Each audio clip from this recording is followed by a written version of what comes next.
ہوں اللہ کے نام کے ساتھ شیطان مردود کے شر سے۔ بسم اللہ الرحمن الرحیم۔ اللہ کے نام کے ساتھ شروع کرتا ہوں جو بڑا مہربان اور نہایت رحم کرنے والا ہے۔ قل هو اللہ احد اللہ الصمد لم یلد ولم یولد ولم یکن لہ کفوا احد۔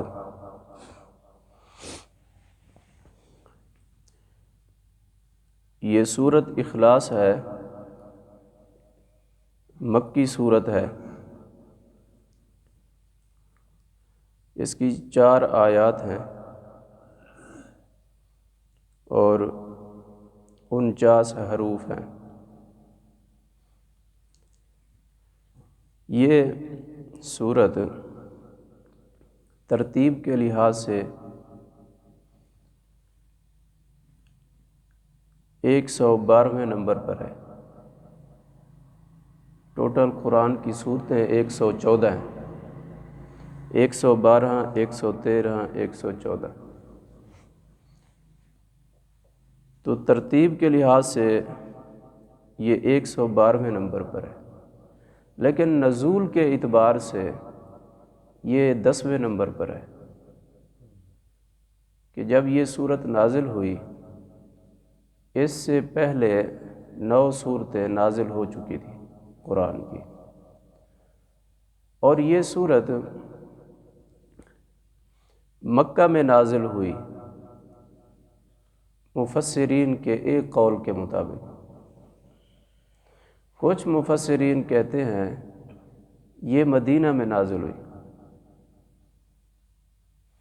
لیکن جمہور علماء کا اس بات پر یہ اتفاق ہے کہ یہ مکہ میں نازل ہوئی۔ وہ کیسے؟ کہ ابتدائی اسلام میں مشرکین مکہ ایک اپنا وفد لے کر حضور کے پاس آئے، کہنے لگے آپ ہمارے معبودوں کو تو برا بھلا کہتے ہیں، ہمارے خداؤں کو آپ برا بھلا کہتے ہیں، جن خداؤں کی ہم عبادت کرتے ہیں ان کو آپ غلط کہتے ہیں، اور آپ بتائیں جس رب کی آپ عبادت کرتے ہو اس کا نسب نامہ کیا ہے؟ آپ کے رب کا نسب نامہ کیا ہے؟ وہ کس کی اولاد ہے؟ کس کا بیٹا ہے؟ اور اسی طرح انہوں نے یہ بھی کہا کہ آپ بتاؤ کہ آپ کا رب کس چیز سے بنا ہے؟ سونے سے، چاندی سے، مٹی سے؟ ہمارے خدا تو پتھر سے ہیں، ان کے بت تو پتھر سے بنے ہوئے تھے، آپ کا خدا کس چیز سے بنا ہوا ہے؟ تو یہ آیات نازل ہوئی حضور صلی اللہ علیہ وآلہ وسلم پر، جس میں اللہ کا نسب نامہ بتا دیا گیا، جس میں یہ بتا دیا گیا کہ اللہ کس چیز سے بنا ہے، اور اس سورت کا نام اخلاص رکھا۔ یہ تو اس کا شان نزول ہو گیا۔ اس سورت کا نام اخلاص کیوں رکھا؟ اس کی وجہ تسمیہ کیا ہے؟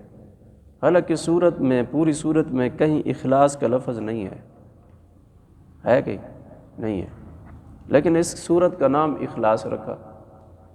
اس کی وجہ یہ ہے کہ اس سورت میں صرف اور صرف اللہ تعالیٰ کے اوصاف بیان کیے گئے، صفات بیان کی گئی۔ قرآن پورا کا پورا قرآن 3 مضامین پر مشتمل ہے۔ یہ پورا قرآن 3 مضامین پر۔ پہلا مضمون توحید، دوسرا مضمون افعال عباد، انسانوں کے تمام افعال، اور تیسرا مضمون قیامت، آخرت۔ یہ 3 مضمون بیان کیے گئے۔ تو اس صورت میں صرف اور صرف قرآن کے وہ 3 مضامین میں سے ایک مضمون جو توحید ہے وہ سارا کا سارا اسی میں بیان کیا گیا۔ قرآن میں اور جگہوں پر بھی توحید کا ذکر ہے سورت جیسے بقرہ میں آیات الکرسی ہے، آیات الکرسی اللہ کے اوصاف بیان کیے گئے، اللہ لا الہ الا ہو الحی القیوم لا تأخذہ سنۃ ولا نوم لہ ما فی السماوات وما فی الارض من ذا الذی یشفع عندہ الا بإذنہ۔ اسی طرح جیسا کہ آج کی نماز میں پہلی رکعت میں جو پڑھا ہم نے کہ هو اللہ الذی لا الہ الا ہو عالم الغیب والشہادہ هو الرحمن الرحیم واللہ الذی لا الہ الا ہو الملک القدوس السلام المؤمن۔ یہ اوصاف قرآن میں اور بھی جگہ جگہ پہ بیان کیے گئے، لیکن سورت اخلاص میں یہ مکمل سورت اس میں صرف اور صرف اللہ کی توحید کو بیان کیا گیا، اللہ کے اوصاف کو بیان کیا گیا خالص۔ اس وجہ سے اس سورت کا نام کیا رکھ دیا؟ اخلاص۔ اخلاص کہتے ہیں کہ بندے کا وہ عمل جو صرف اور صرف اس رب کے لیے کیا جائے، یعنی انسان اگر عبادت کرتا ہے تو عبادت صرف اور صرف خالصتاً کس کے لیے کرتا ہے؟ اللہ کے لیے کرتا ہے۔ اگر انسان تعریف کرتا ہے، اللہ کی عظمت بیان کرتا ہے تو خالصتاً صرف اللہ کی عظمت بیان کرتا ہے اور ہمیشہ اس عظمت پر قائم رہتا ہے کہ اللہ ہمیشہ عظیم ہے۔ اور اسی طرح انسان جب اپنے رب پر بھروسہ کرتا ہے تو خالصتاً صرف اسی پر بھروسہ کرتا ہے، کسی اور پر بھروسہ نہیں کرتا۔ تو اس وجہ سے اس سورت کا نام کیا رکھ دیا گیا؟ سورت اخلاص۔ اس سورت کو بہت بڑی اہمیت ہے دین اسلام میں۔ جیسا کہ انسان کا جسم ہے، انسان کے جسم میں انسان کی آنکھیں ہیں، پھر آنکھوں میں ایک ایسی چیز ہے جس کو پتلی کہتے ہیں، یہ جو درمیان میں چھوٹی سی پتلی ہے، اسی پتلی سے انسان ساری چیزوں کو دیکھتا ہے۔ اگر یہ پتلی نہ ہو تو اندھیرا ہے، کوئی چیز نظر نہیں آتی۔ اسی طرح یہ سورت قرآن میں اور دین اسلام میں اسی کی مانند ہے کہ جب اس کو سمجھ لیا جائے تو آپ کو دین جو ہے وہ سارا کا سارا سمجھ آ جائے، کہ آپ کو ساری روشنی آپ کے سامنے آ جائے گی۔ جیسا کہ آنکھ کی پتلی اگر ٹھیک ہو تو ساری روشنی سب کچھ دکھائی دیتا ہے، اگر یہ سورت سمجھ لیں تو دین اسلام بھی آپ کو سارا کا سارا دکھائی دے گا۔ اس سورت کے بارے میں آپ صلی اللہ علیہ وسلم نے فرمایا، بخاری شریف کی حدیث ہے، آپ نے فرمایا صحابہ کو جمع کرو، سارے صحابہ، تو سارے جمع ہو گئے۔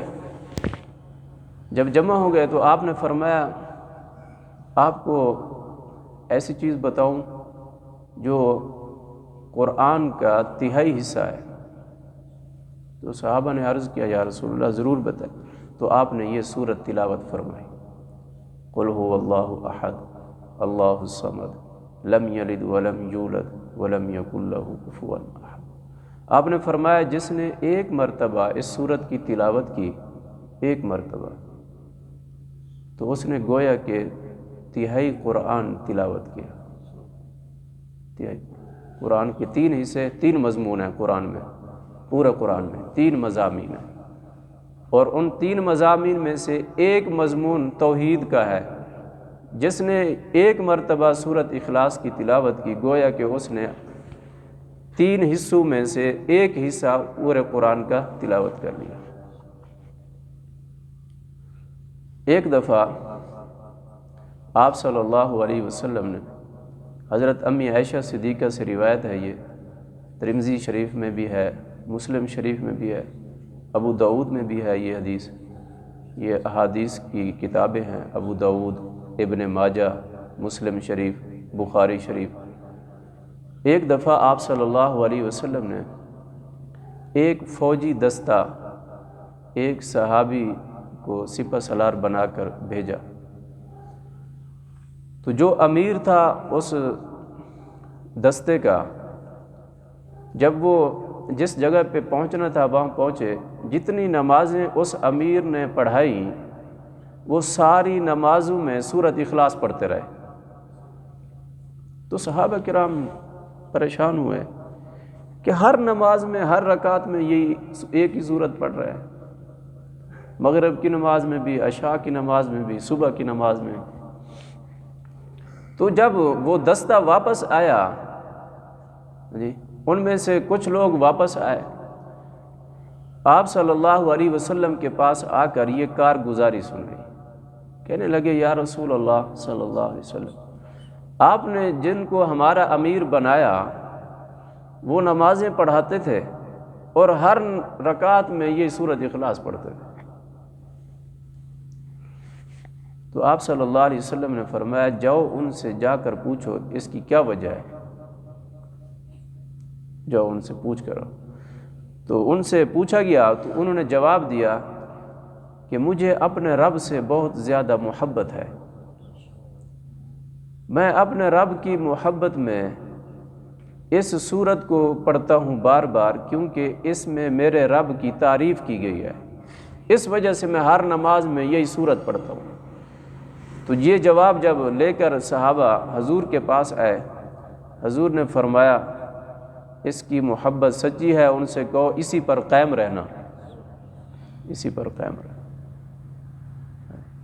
اس لیے تو فرمایا گیا کہ جو آدمی اس سورت کو پڑھتا ہے اور اس کا معمول بناتا ہے اس پر جہنم کی آگ حرام ہے، جہنم کی آگ حرام۔ جو آدمی اس سورت کو اخلاص کے ساتھ پڑھتا رہتا ہے، اور آپ صلی اللہ علیہ وسلم نے فرمایا صحابہ سے، فرمایا کہ 3 صورتیں ان کو صبح شام پڑھا کرو، صبح شام پڑھا کرو اور اس پر قائم رہو۔ وہ 3 صورتیں کون سی ہیں؟ یہی ہیں سورۃ اخلاص اور سورۃ فلق اور سورۃ الناس، یہ آخری 3 صورتیں، آخری 3 صورتیں، ان کے پڑھنے کا اہتمام کرنا چاہیے۔ آپ نے فرمایا جو ان صورتوں کو پڑھتا ہے اس کے لیے اللہ کافی ہے، اس کے لیے اللہ کافی ہے، ہر چیز میں اللہ کافی ہے، ہر معاملے میں، انسان کے جتنی بھی معاملات ہیں اس میں اللہ کافی ہے، جو ان صورتوں کو پڑھتا رہتا ہے۔ اور جب کہ آپ نے سورۃ فلق اور سورۃ الناس کے بارے میں پڑھا ہے، جو ان صورتوں کو معوذتین کو جو پڑھتا ہے صبح شام 3 مرتبہ، وہ ہر قسم کے شرور سے محفوظ رہتا ہے، شیطان کے شر سے، حاسدین کے حسد سے، ظالم کے ظلم سے اور جنات کے شر سے، ہر قسم کی آفات اور بلیات سے، ایسی بیماریاں جو انسان کو بے بس کر دیتی ہیں، ان بیماریوں سے اللہ تعالیٰ اس سورت کی پڑھنے کی برکت سے محفوظ رکھتا ہے۔ تو ان صورتوں کو، یہ 3 صورتیں جو آخری صورتیں ہیں، ان کے پڑھنے کا ہمیشہ اہتمام رکھیں۔ تو یہ تو اس سورت کی فضیلت ہے۔ اب اس کا ترجمہ دیکھیں، قل هو اللہ احد، قل کہ اللہ فرما رہے ہیں اپنے محبوب کو، قل سے رسالت ثابت ہو رہی ہے کہ اللہ اپنے رسول کو فرما رہے ہیں کہ بتا دیں آپ ان مشرکین کو جو آپ سے سوال کر رہے ہیں کہ آپ کے رب کا نسب نامہ کیا ہے، آپ کے رب کا نسب نامہ کیا ہے، آپ کا رب کس چیز سے بنا ہے۔ ان سے کہہ دو کہ وہ اللہ ایک ہے، احد، اللہ ایک ہے۔ اب اس چیز سے ہر چیز کی نفی ہو گئی، ہر مادے کی نفی ہو گئی۔ مادے سے مراد کہ کن چیزوں سے، کن اشیاء سے، جی اللہ وہ ایک ہے، اس کے ساتھ کوئی اور خدا نہیں ہے، اس کے ساتھ کوئی اور معبود نہیں ہے، اس کا کوئی شریک نہیں ہے، وہ یکتا ہے، اکیلا ہے، اکیلا ایک ہے۔ اللہ الصمد، اللہ بے نیاز ہے۔ الصمد، اللہ بے نیاز ہے۔ الصمد کے کئی معنی ہیں اور اس کا مفہوم بہت وسیع ہے۔ الصمد، الصمد ہم نے تو یہاں معنی کیا ہے الصمد، اللہ بے نیاز ہے۔ اس میں وہ سارے معنی پائے جاتے ہیں۔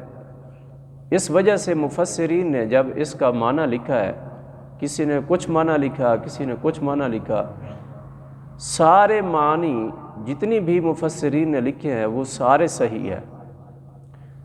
اللہ بے نیاز ہے، الصمد ایک معنی۔ اللہ بے عیب ہے، الصمد کا دوسرا معنی، اللہ بے عیب ہے۔ اللہ الصمد، اللہ سب سے بڑا ہے، سب سے بڑا سردار ہے۔ صمد کا معنی سردار بھی آتا ہے، سب سے بڑا سردار، کہ اس سردار سے بڑھ کر کوئی اور سردار نہیں ہے، یہ معنی بھی ہے۔ اسی طرح اللہ الصمد، صمد کا معنی یہ بھی ہے کہ ساری چیزوں کا پیدا کرنے والا وہ اللہ ہے۔ اللہ الصمد، ساری چیزوں کا پیدا کرنے والا وہ اللہ ہے۔ اللہ الصمد، کہ اللہ جتنی بھی اشیاء کا مقصود ہے، جتنی بھی مخلوق ہے، وہ ساری کی ساری اسی کی طرف اپنی ضرورت کو پورا کرتی ہے اور کسی سے ضرورت پوری نہیں ہوتی۔ اللہ الصمد، اللہ وہ ہے الصمد کا، کہ ساری ضروریات کو پورا کرنے والا کون ہے؟ وہ اللہ ہے۔ ہر مخلوق کی ضرورت کو، انسان صرف نہیں، ساری مخلوق جتنی بھی مخلوق ہے، ساری مخلوق کی ضروریات کو پورا کرنے والا وہ اللہ ہے۔ اللہ الصمد، یہ صمد کا معنی ہو رہا ہے۔ صمد لا ثانی، کہ اس کا کوئی ثانی نہیں۔ صمد کا معنی یہ بھی ہے کہ اس کا کوئی ثانی نہیں، وہ ایک ہے، دوسرا نہیں ہے کوئی، وہ صرف ایک ہے۔ اپنے اوصاف میں، اپنے اوصاف میں بے عیب، جی کہ اس میں کوئی عیب نہیں۔ اللہ الصمد، اللہ بے عیب ہے، جی اللہ کا کوئی ثانی نہیں۔ اور بھی اس کے بہت سارے معنی مفسرین نے لکھے۔ اللہ الصمد، کہ اللہ بے نیاز ہے۔ لم یلد، اللہ وہ ہے کہ اس کی اولاد نہیں ہے۔ نسب نامہ پوچھ رہے ہو، مشرکین مکہ کو جواب دیا گیا کہ اس کی، اللہ کی اولاد نہیں ہے۔ ولم یولد، اور اللہ کا کوئی باپ بھی ماں بھی نہیں ہے۔ ولم، نہ وہ جنا گیا ہے، نہ اس نے کسی کو جنا ہے۔ لم یلد، نہ اس نے کسی کو جنا، یعنی اس کی کوئی اولاد نہیں۔ ولم یولد، اور نہ اس سے کوئی جنا گیا ہے، نہ اس کا کوئی باپ ماں ہے۔ اس وقت سب سے بڑا مذہب جب اسلام آیا تو مجوسی تھا۔ مجوسی کہتے تھے کہ دو خدا ہیں۔ مجوسیوں کا مذہب یہ تھا، وہ کہتے تھے دو خدا ہیں، ایک خدا اچھا ہے، دوسرا خدا برا کرتا ہے۔ جو اچھا خدا ہے اس کا نام یزدان ہے، اور جو برا کرتا ہے اس خدا کا نام ابرہن ہے۔ یہ خداؤں کے نام رکھے ہوئے تھے انہوں نے۔ یہاں پر اللہ نے اس صورت میں یہ صورت اتار کر ان مجوسیوں کے مذہب کی بھی تردید کی، کہ جو یہ کہتے ہیں کہ ایک اچھا خدا ہے جو بھلائیاں کرتا ہے، ایک برا ہے جو برائیاں کرتا ہے، دو خدا نہیں ہے، اللہ کیا ہے؟ وہ ایک ہے، اللہ کیا ہے؟ وہ ایک ہے۔ اور یہود و حنود کی مذہب کی بھی تردید کی گئی اور مشرکین کے مذہب کی بھی تردید کی گئی۔ کیوں؟ اس لیے کہ یہود حنود کہتے تھے کہ حضرت عزیر علیہ السلام وہ اللہ کے بیٹے ہیں، یوں کیا کرو۔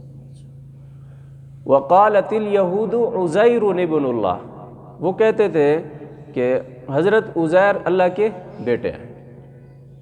وقالت النصارى مسیح ابن اللہ، اور عیسائی کہتے تھے نہیں، حضرت مسیح جو ہے وہ اللہ کے بیٹے ہیں۔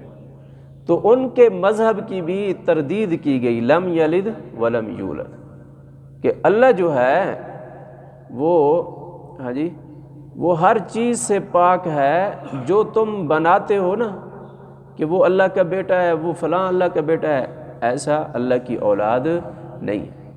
اور اسی طرح انہوں نے 23 کروڑ دیوتا ابتدا سے حضرت نوح علیہ السلام سے وہ جتنی شروع ہوئے نا بت پرستی، وہاں سے شروع ہوئی آخر تک، تو تقریباً کوئی 23 کروڑ بنتے ہیں ان کے بت جن کے نام تھے، وہ سب کو مانتے تھے۔ ان سارے بتوں کی کیا ہوئی؟ تردید ہوئی، جن کو وہ خدا بناتے تھے، اس میں تردید ہو گئی۔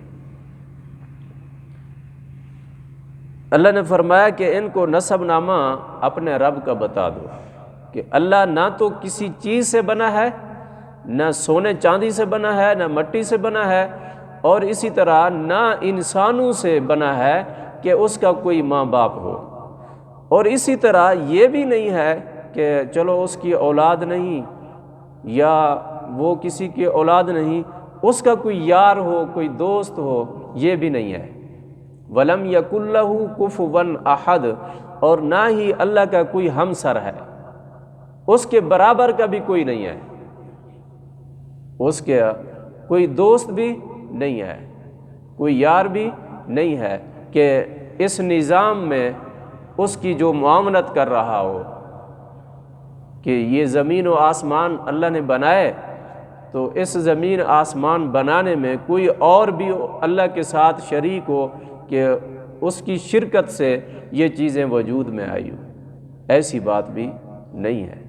وَلَمْ يَكُنْ لَهُ كُفُوًا أَحَدٌ، وہ یکتا ہے، وہ اس کے کوئی خیش قبیلہ نہیں ہے، کوئی رشتہ دار نہیں ہے، کوئی ہمسایہ اور کوئی شریک نہیں ہے۔ جتنی بھی اللہ نے یہ ساری چیزیں پیدا کی ہیں، اس کے حکم سے، اسی ایک کے حکم سے پیدا ہوئی ہے۔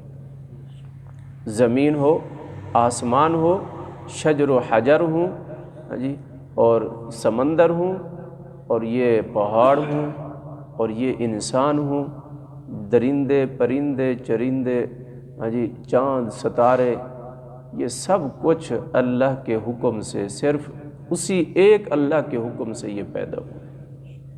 اور ان ساری چیزوں کا پیدا کرنے والا کون ہے؟